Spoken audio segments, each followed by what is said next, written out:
It's 10 o'clock and it's time for our weekly chat show. I'm Bhavini.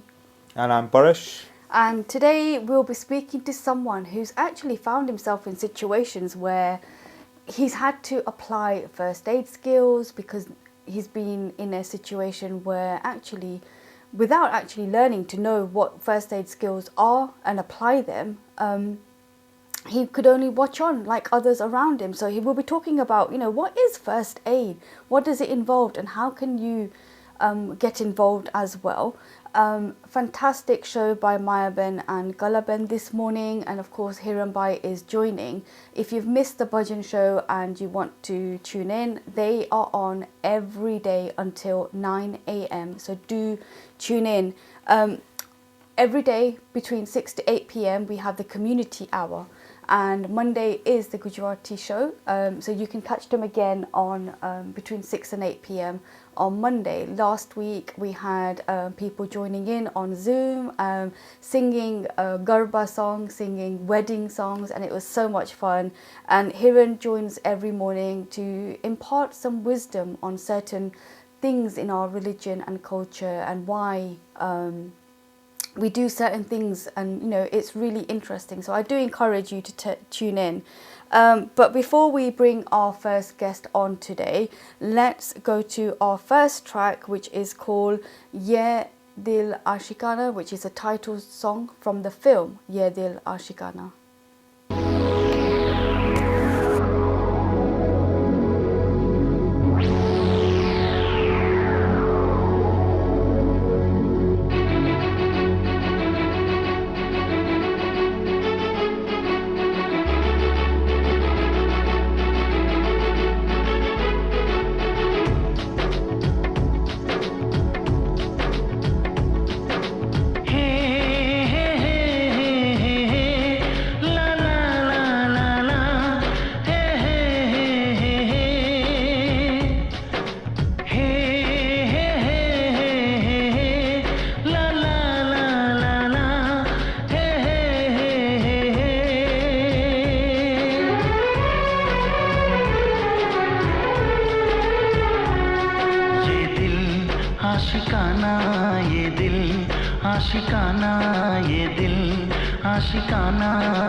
से कह दे ये कभी ना जुबान खोले हो कभी जो हो दर्द कोई तन्हाई में जाके रो ले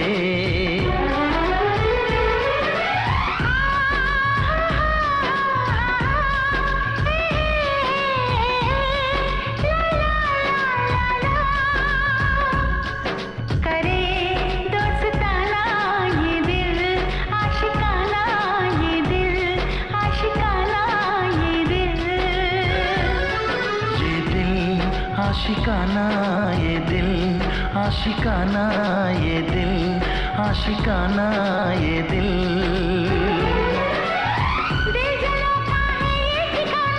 ये मोहब्बत का है दीवाना आके इसमें फिर तुम न जाना हो ये दिल आशिकाना ये दिल आशिकाना ये दिल आशिकाना ये दिल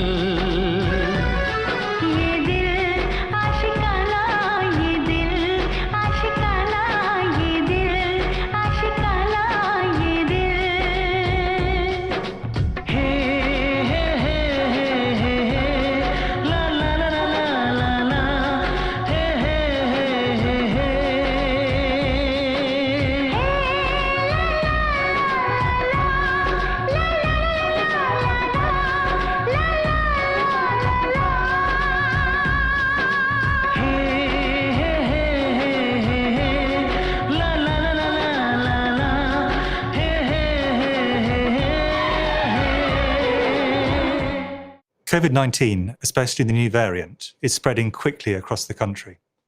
This puts many people at risk of serious disease and is placing a lot of pressure on our NHS. Once more, we must all stay home. If it is essential to go out, remember, wash your hands, cover your face indoors, and keep your distance from others.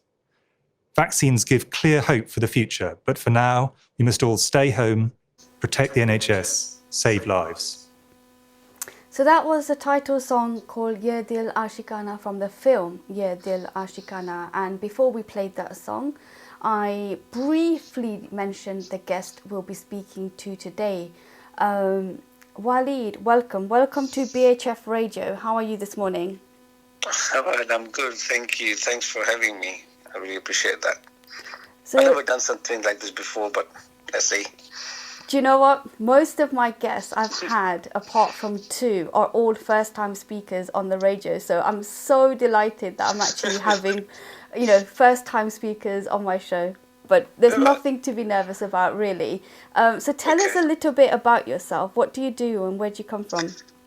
Yeah, okay. Well, originally I'm from Pakistan. Came to UK in 2006 for studies. Finished my master's in food safety and health and safety. So I never thought to become a first aid trainer or a first aider, to be honest with you.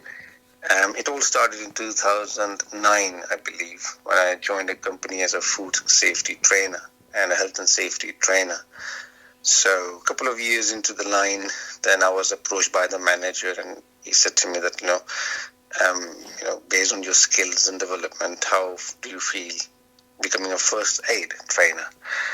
And I said, why not? This is something which is good to learn. So then I got trained. It took almost a year for me to get my training. It was all in North and Midlands. And then, since that day, then I started delivering a number of training courses. 2014, I resigned and opened my own company because I thought, okay, this is it. I gained all the qualifications and I felt that, I should start something on my own as an entrepreneur. And then I never looked back. So, delivering a number of courses now in primary care, secondary care. We deliver courses to everybody, insurance companies, to banks, to schools, to nurseries, name it. That's sort of who are. So you say schools as well. So is that, I'm guessing, from secondary age, or can even primary age kids learn a little bit? No, we start from as little as preschool. Nurseries. Oh, wow. So, no, actually, we teach, of course, not kids, teachers, and, nurseries, primary schools, secondary schools, colleges, and then we do basically there's a Heart Start Day, which is kind of organized by Heart Association UK, where we deliver a first aid course to kids, and that is, yes, secondary school, GCSE, those kids where we basically take classes and teach them basic first aid skills. Yeah, no, that's great. So, I mean, what about individuals? If like not associated to a school or a corporate, and I wanted to gain skills, could I join? Yeah, of course, because we have open venue courses. So, like, people can approach us through the website, Google, and a number of other kind of social media channels where we organize open venue courses. Well, unfortunately, not entertaining in the current circumstances for obvious reasons. Because a mixture of groups and bubbles, we are not allowed to run courses from mixed groups, right? But yes, that's because of voting body not permitting it due to COVID restrictions. But we are doing it on like Zoom. But again, the issue with first aid specifically is that it's a practical hands-on experience, hands-on skills. So this is something which needs to be organized in practical, face-to-face. So individually, yes, people can approach us. We can, as far as they can get some people with them, either from the company or from the family or from the friends who they do kind of see, then that is possible. But other than that, it will be after some restrictions being lifted to allow mixed groups and mixed people to be under the same roof. I hope you understand what I'm trying to say. Yeah. So, Waleed, for anyone listening who just wants to get a better understanding, what is first aid? Wow, first aid is a life-saving skill to sum up in one line. That's what it is. People, I know, the thing is that, some of the listeners may not like what I'm going to say, but unfortunately we, as a nation in UK, is quite poor.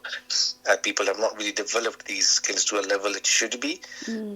Most people do it just for the sake of it, or they've been told for legal reasons from a company they have to do a course just to cover basically themselves against any potential claims and litigation matters. But ideally it should be something which should be promoted as a life-saving skill. Based on my personal experiences, I think you probably know it already, we spoke earlier, but just 2 weeks before on Sunday I helped somebody in Tesco where she collapsed, and after some basic checks, I was confident that what is wrong with her, and managed to help her and assist her. And 10 minutes down the line, she was up and thanking us, and that's it. So if you think that point of view, that this something is not just for your work, it is something which you can do it for yourself to help your families, friends, anybody around. I have helped my own little kid, 3 years old one, who ended up just knocking himself out and bleeding from the nose. So, the thing is that when it comes to helping people, especially your family and friends, there's some level of emotions and the feelings, and the trouble is that because of that emotions, you probably end up doing something which you should not do. So that's why it's quite crucial to understand that when you're dealing with a bleed, dealing with a burn, it's quite common. It can happen. A child can spill tea, coffee, something like that on them, and then what to do and what not to do is more important than to know what to do. And that's something which you can only learn if you do a first aid skill. So we really promote that. And then, compared to some neighbor nations, the first aid skill is really promoted, and it's kind of mandatory for people to apply for certain jobs or apply for driving license. For example, in Germany, you apply for driving license, you have to do a first aid course. If you don't have a first aid course, you can't apply for a driving license. So simple as that. That's really interesting. Yeah.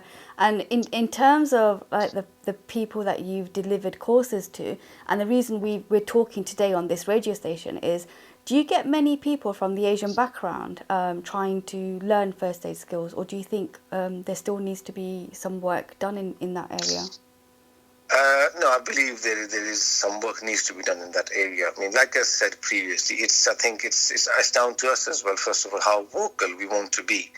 And then using your channel, for example, is a fantastic way to kind of put it on air and people to listen and to hear and understand, oh, wow, okay, something which is good for us. And we should know it's not something like a risk assessment course or a food hygiene course, which is only used for your job.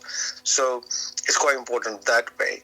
And secondly, yes, it has to be promoted somehow. So, like radios and channels. And there's some sort of, I think, responsibility, I would say, is towards government as well, that, even though they They promote many other things, but this is kind of basic thing which government should promote, that people should learn it, because it can, and especially considering the current circumstances, if you think about it, not just COVID, even pre-COVID, the NHS cuts and all that, there are not many ambulances available. There are not many paramedics available in the areas. I mean, I have been involved in a number of incidents where ambulance takes ages to get to you. So if you have somebody there who knows what to do in a first aid, that is crucial. I mean, 80,000 people in UK get cardiac arrest every year, and this 80,000 I'm talking about outside hospital environment.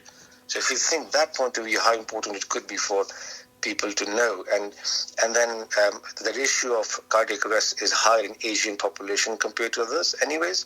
So if that fact alone, kind of speaks for itself, that how important it is for us to know how to deal with a cardiac arrest. And I mean, I'm confident that if you ask this question to 10 people on the radio, then probably 9 of them wouldn't even know what's the difference between cardiac arrest and heart attack. They will think that both things are same, and they're not. They're completely different things. I mean, what are the difference now that you've mentioned it for anyone listening? Yeah, okay, well, I mean, to put it in a very simple, plain English, heart attack is where you have clot in the artery. That's what heart attack is. So blood supply is being stopped. It's not going from the heart towards the organs, because there's a clot in the artery, the main coronary artery. Whereas cardiac arrest is the malfunction of electrical impulses. So we have electric force in our body which makes the heart beat, which makes the heart pump. So when there is a problem in that circuit, when there's a problem in that electrical impulses, which is making heart to do that job, that is what cardiac arrest is. That is where a person will go into cardiac arrest. Now, cardiac arrest could be an outcome of anything. It could be an outcome of heart attack, but it's not a heart attack. It's not associated with it in that sense. It could be an outcome of asthma. It could be an outcome of epilepsy. So a number of things can lead into cardiac arrest. I don't know if you remember 2 years ago, there was a case of Natasha, a girl, I think was 14 years of age, who got anaphylactic shock, which is a severe allergic reaction from Pret a Manger sandwich on British Airways airline, and I think it was Heathrow Airport. And she got allergic reaction to it. And even though she was with her dad had the medication as well with him. Unfortunately, she went into cardiac arrest. And then delay of that dealing with the cardiac arrest actually, unfortunately took her life. She died in her dad's arms, and actually she didn't die because of severe allergic reaction. She died because of the cardiac arrest. So there's so many. I mean, I can talk all day, on these things to kind of make people realize how important this skill is. So, paying something like, and you can get this course done with as little as £40. £50. We kind of, that's like a kind of a meal cost for 2 people. So, spending that amount of money, and yes, 2 things which you probably need to spend to learn this skill is something like I said, 40 quid, and then, a few hours of your time. But if you really think about the practical implementation of this, it is a life-saving skill. It will help you all your life, helping people. And there's nothing better than that. Again, I proudly say that, not just because I'm a first aid trainer, the number of appreciation, I've received from people, helping somebody in Asda, helping somebody in a bank, helping somebody on a motorway. That I actually received an appreciation letter from Met Police, believe it or not. Oh, wow, so, interesting. Because, I was witness of an accident on M11 motorway. That's I'm talking about around 5 years ago. And it was a very kind of horrific accident. The 3 cars were involved. And then I was kind of lucky to be there, to not to see it, unfortunately, but to help that person. So there was a pregnant lady, there was an old lady who was having epileptic fit, there was a boy. So there were like 6-7 people involved into that accident. So now you understand, getting an ambulance to an M11 motorway, it takes a while.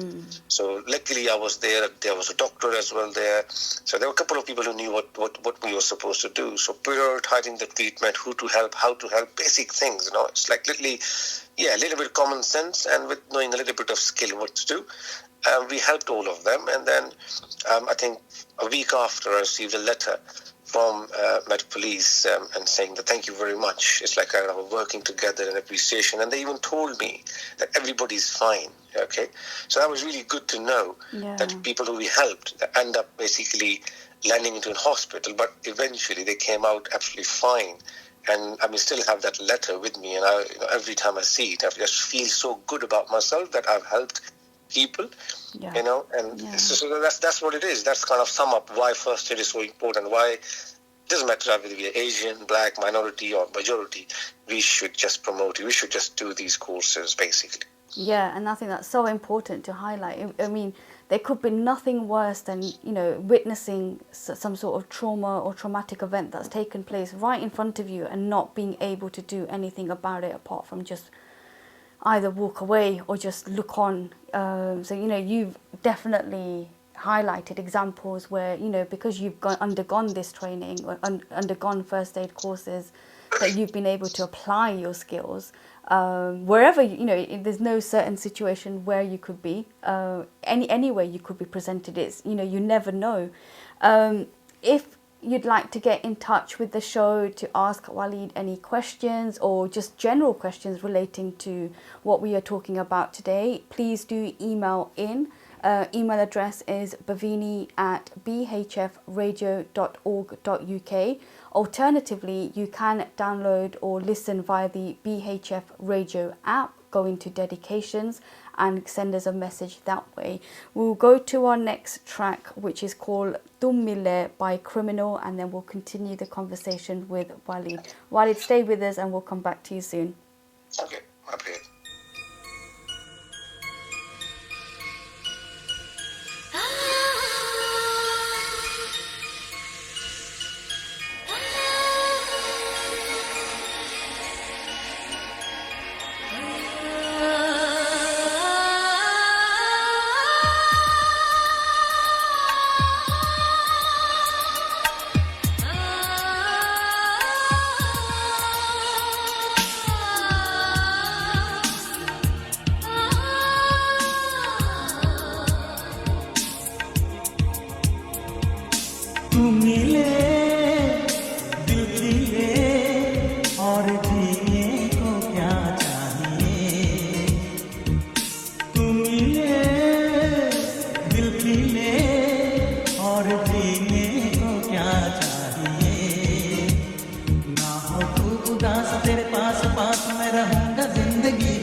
मैं रहूंगा जिंदगी भर सारे संसार का प्यार मैंने तुझी में पाया तू मिले दिल खिले और जीने को क्या चाहिए हाँ तू मिले दिल खिले और जीने को क्या चाहिए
darling, every breath you take, every move you make, I will be there with you. What would I do without you? I want to love you forever and ever and ever. प्यार कभी हो मरता नहीं, हम तुम मरते हैं, होते हैं वो लोग अमर, प्यार जो करते हैं, जितनी यादा उतनी वफा, जितनी यादा उतनी वफा, एक नजर प्यार से देख लो, फिर से जिंदा कर दो, तू मिले दिल खिले, और जीने को क्या चाहिए. हाँ तुम मिले दिल खिले और जीने को क्या चाहिए. ना हो तो उदास तेरे पास पास मैं रहूंगी जिंदगी भर. ना हो तू उदास तेरे पास पास मैं रहूंगा जिंदगी भर. सारे संसार का प्यार मैंने तुझे में पाया. तू मिले दिल खिले और जीने को क्या चाहिए.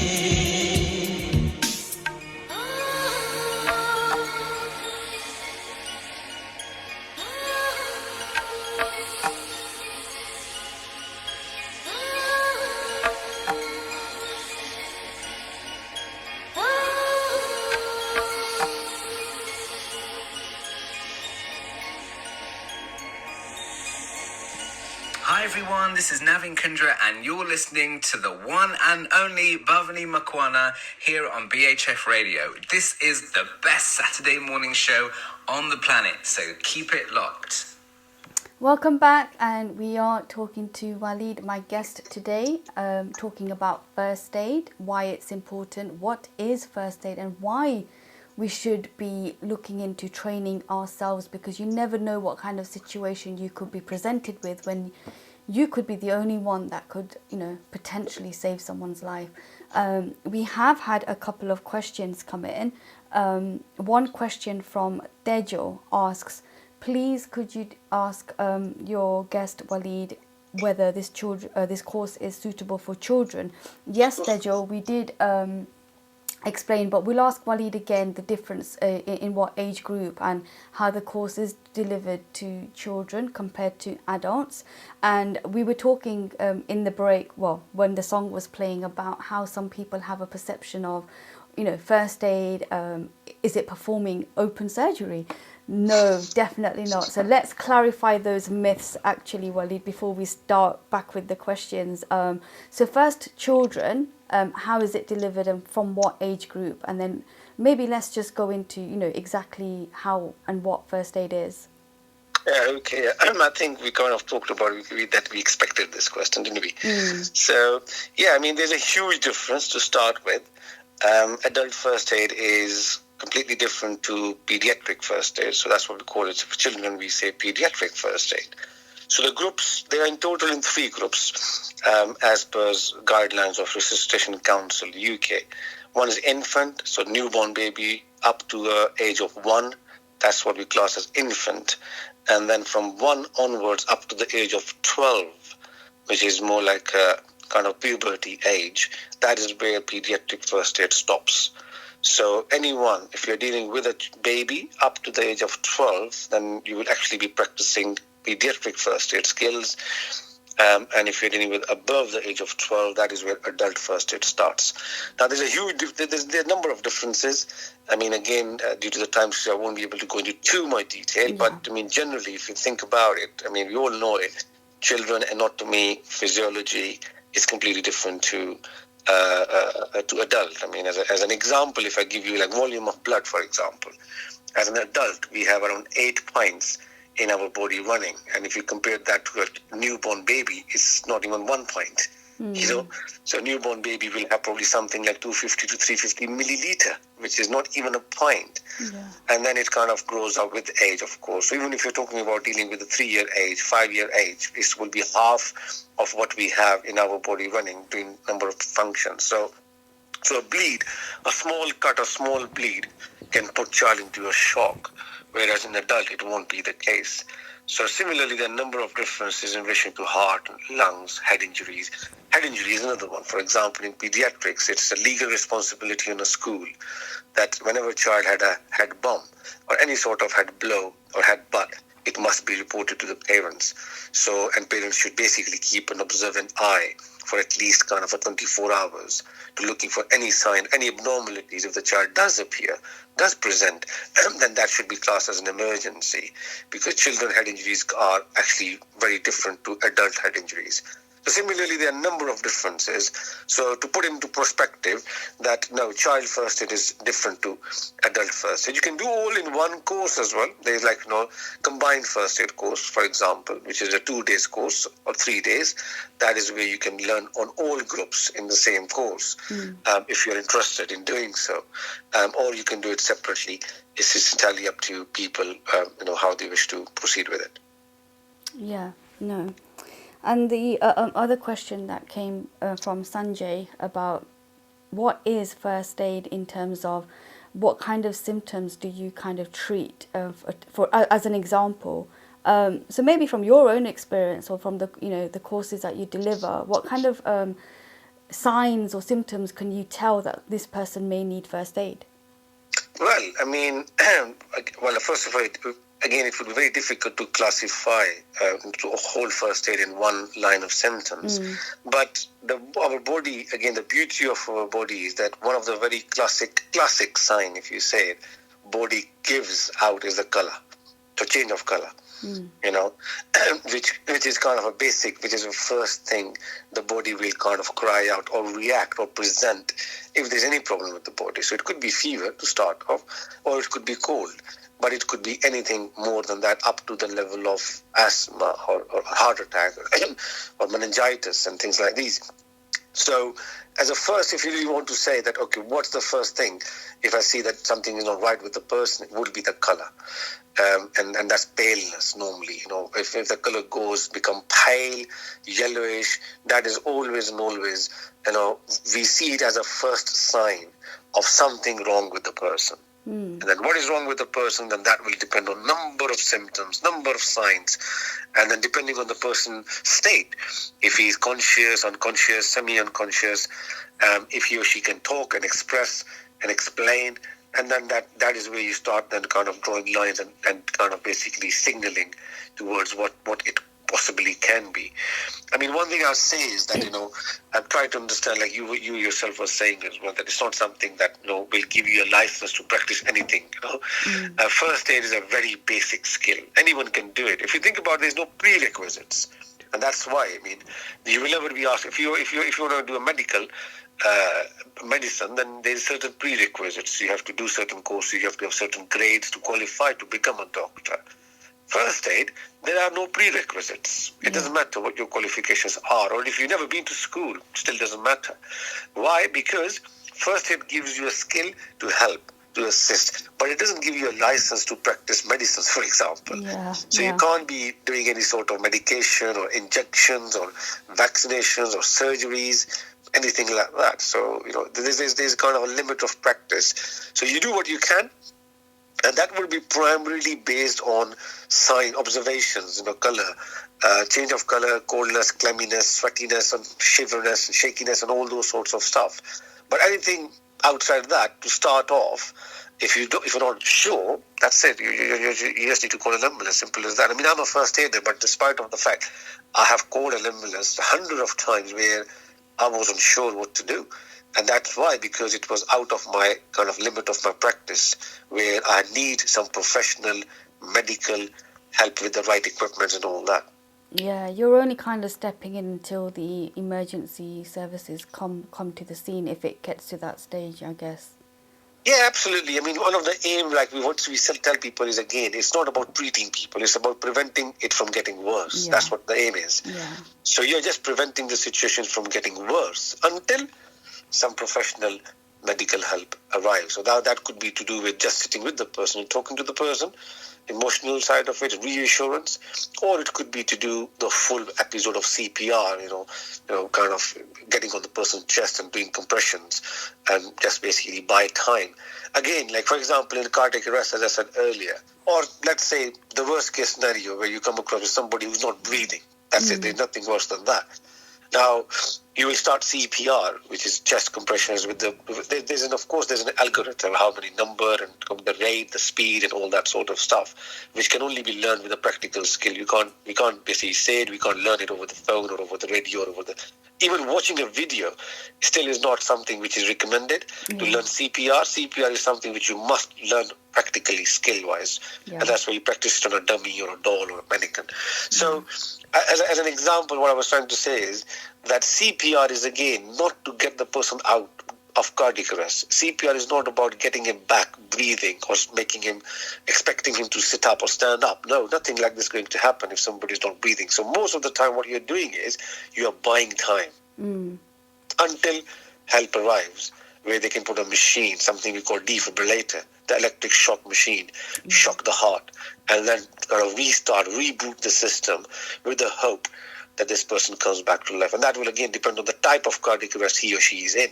So it's like I said, it can just go into too much into medical and too much into things which would be difficult to understand over the radio. That is why we encourage people to do this course, spare few hours of your time a day, and then learn this skill. You just never know. You just never know when and where. Like Bhavini was saying earlier, you just never know when or where you'll. I mean, I have experience where you will probably expect the least. Cinema, watching a movie. Yeah. That's the last thing you want to do first aid. So even though it was a number of years ago, but yes, again, I happened to be there. Something like that happened. A poor girl fainted, and then we just basically helped, and that was it. Such a simple thing, and there are so many experiences I can talk about. It's a long list, but just I'm trying to connect to what I'm saying to make sense and for me and for people to kind of realize that how important this skill could be. Yeah, definitely. I mean, from work. So again, for those that may be tuning in that haven't heard me say, so I'm registered blind and I work for a sight loss charity. So most of my colleagues are vision impaired. And we've had to do first aid training and then sort of do update courses every year. And you never know exactly when you could be put in a situation when those skills can be used to practice. And it's completely accessible for people with sight loss to perform first aid training. Again, we practiced the recovery position, using the dummy, the signs. You can't possibly see if you've got sight loss to see if there's any blockage in the airways, but there's other ways to actually detect that. So it was adapted for us, and actually one of my colleagues who was allergic to nuts was compromised in a situation, and just knowing that I wasn't there in the office that day, but there were many of our staff who actually knew what they were doing and could actually help him until the ambulance arrived, and luckily everything was okay. He informed where his I forgot what those pens are called. Is it epileptic pens or epileptic yes. pens? Yeah, where they were. So it was very quick thinking, and because we had that training and that knowledge. And it's really good to actually let those around you, whether it's work, family, know about any conditions you may have, so it's easier for them to actually perform. And there's this thing on your phone where you can have a section on your phone. You don't need to unlock it. It's on the emergency thing where you can actually input some data. So if you are in a situation in the public and you've collapsed or whatever it may be, someone that could just quickly find out, this person's diabetic, or whatever condition it may be, so the right support can be delivered to you. So yeah, I mean, we need to go to our next track, but afterwards Yeah. I want to find out more about how people can attend and how you're offering them. So our next track is Yamna Pagla Divana, and again it's the title track from the film Yamna Pagla Divana.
So we have had a couple of messages come through.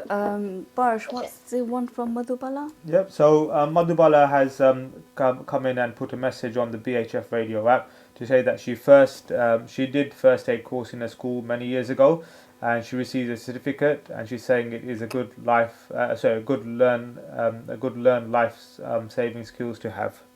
Exactly, and that's what we're trying to get out in the message today, as did Danvi, who has emailed in to say, great topic. She's been trying to get her parents to get her brother and sister-in-law to learn first aid skills since they became parents, because you never know when you may need these skills, just like we've been listening to today. So great show, great topic, and really enjoying it, and hopefully I'll get my sister and brother-in-law to take up the courses. So Wali, that brings us nicely. Before we go on to how people can find out more about the courses and how they can join, it's not just first aid that you're offering. What other courses do you offer?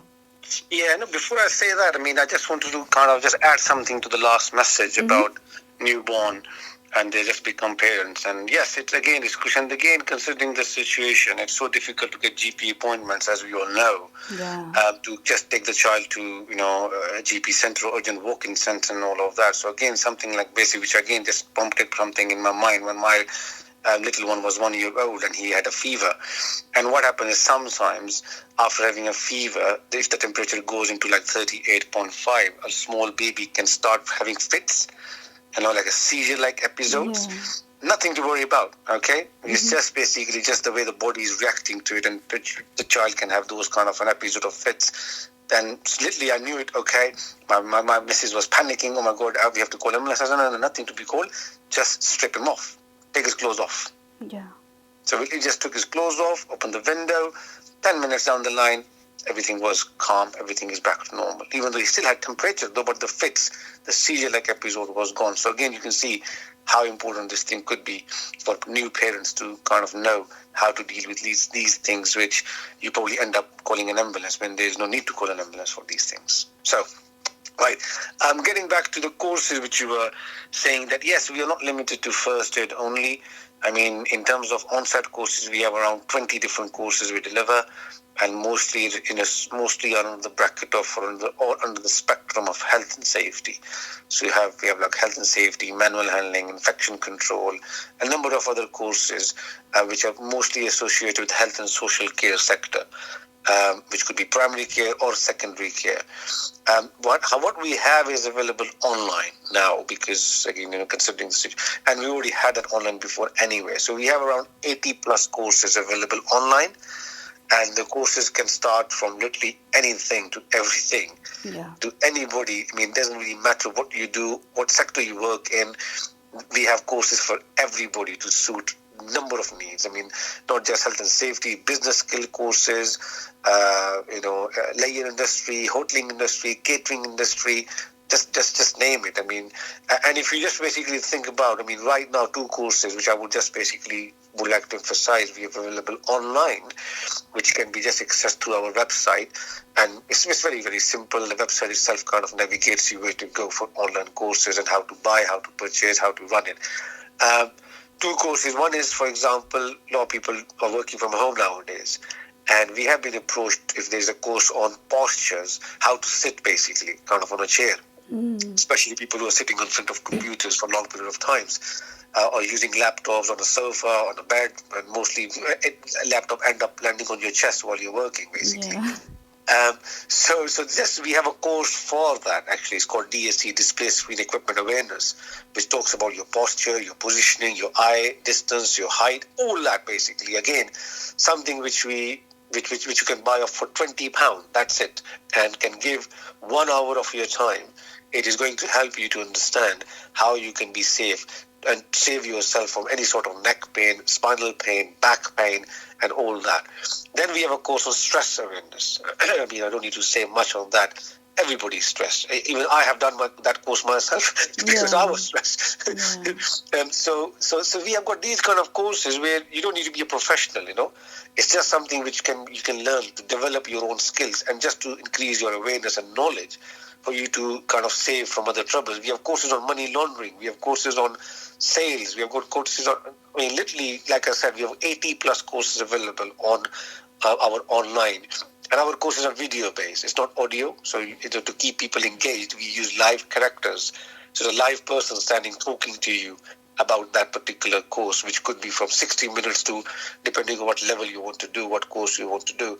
So, so I would say people just to kind of basically access our website. What's your website details? So it's, either you can just Google it by the full name, First Choice Safety Training, or domain is F for Foxtrot, C for Charlie, S for Sarah. So FCS Trainings with the S at the end, .uk. Simple domain, fcstrainings.uk. So if people go to that one, it's very, very straight on the straight homepage. It asks you click for online courses. You click on that. It will open another page with all the courses listed at a quick glance.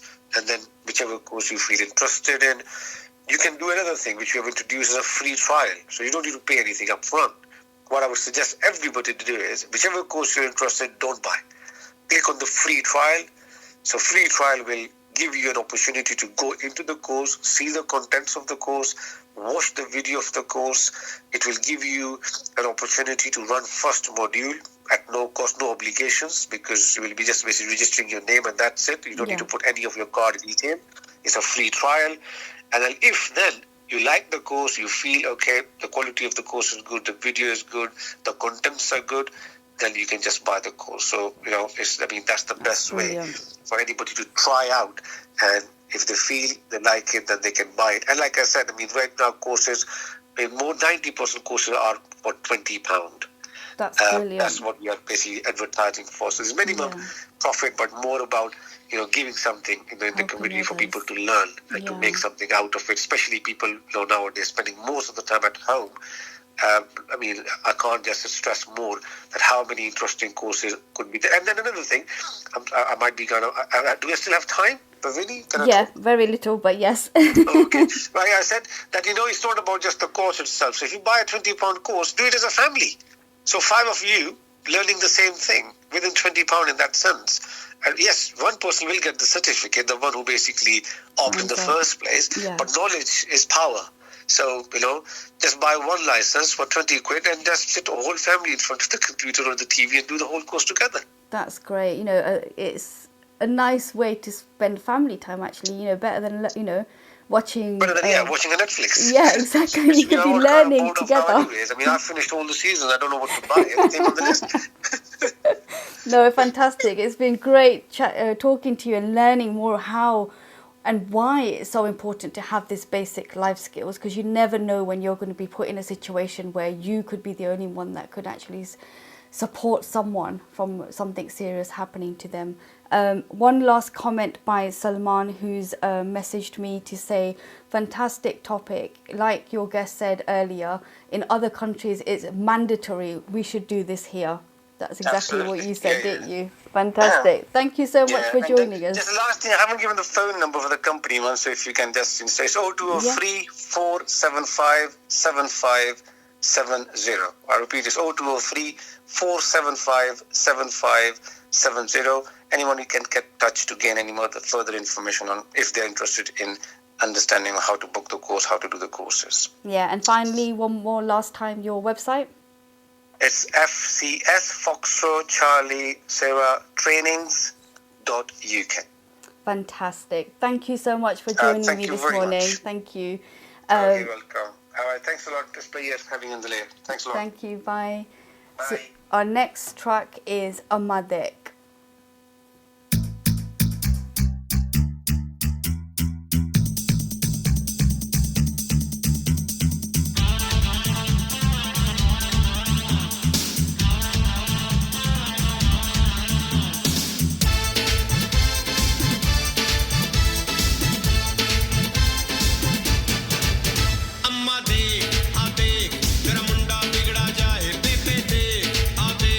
तेरा मुंडा बिगड़ा जाए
and grown. Why don't you learn to live with the times and just please leave us alone?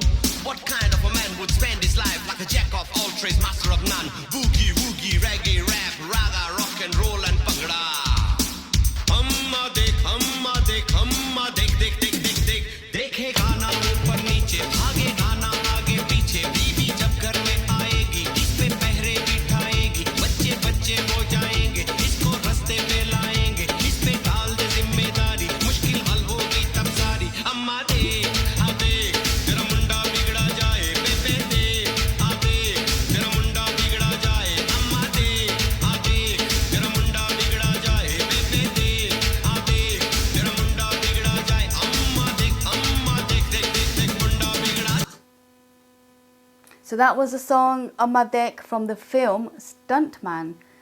Next week is Valentine's Day, so we will be dedicating the show, Valentine's Day is on Sunday the 14th of February, so we will be taking any dedications, any shout outs if you want to share a message on air to your partner. And it doesn't need to be a partner, you know, it could be to your parents, it could be to your siblings, your children, your grandparents. Anyone can message in. So if you would like to dedicate a song or even shout out and tell that special someone or people in your life that you love them and how much they mean to you, then please do get in touch. Email address is bhavini@bhfradio.org.uk, and again you can message in via the app directly, which is the BHF radio app, and if you go into dedications you can put your message in there. So I hope you found today's show interesting. It's really an important topic to highlight, and I think it is something that we all should consider in developing ourselves. But that's it from me and Boris today.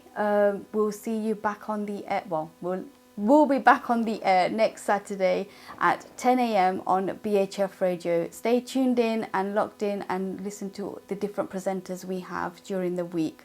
Take care. Goodbye.